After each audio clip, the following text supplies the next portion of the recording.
Senator Nyamu.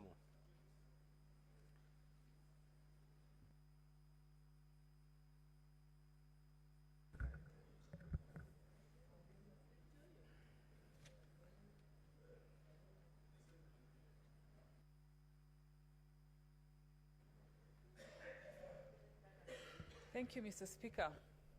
I can assure you, Mr. Speaker, none of us is enjoying these proceedings of an impeachment motion against the Deputy President, and particularly those of us from the government side, the Kenya Kwanza Coalition, and for obvious reasons, Mr. Speaker, because he has been our leader. We have been in the trenches with him, fighting for this government, and so it has come to this, and I can assure you we are not particularly very excited about it.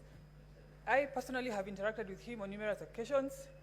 If you look in the internet, Mr. Speaker, you will see photos of me dancing with the Deputy President, Mr. Speaker. I have followed these proceedings very keenly. All the 11 counts,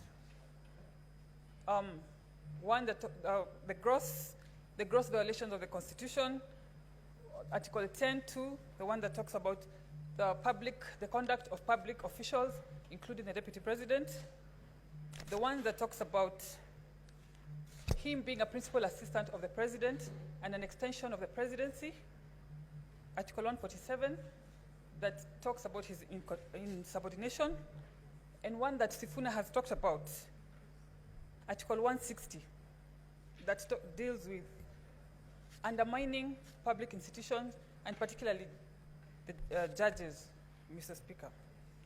I have been born and grown up in Nairobi County, in Eastlands particularly.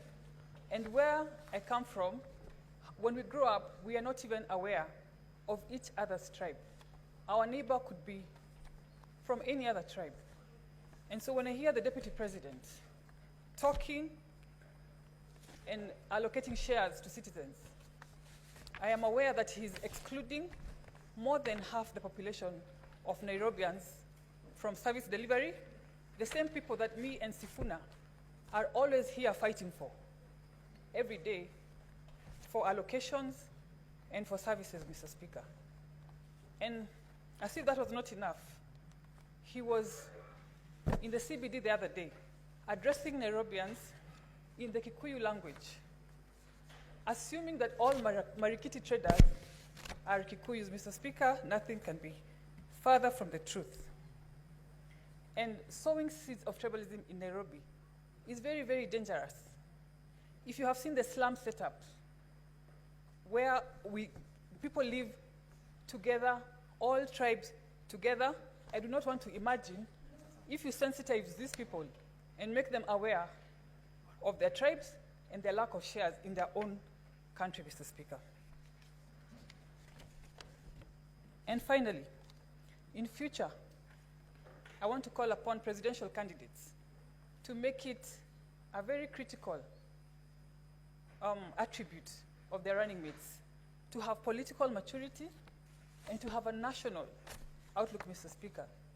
Because to some extent, we want to put some blame on the president, because we are wondering what he looked at when he picked his running mates. Thank you, Mr. Speaker. Senator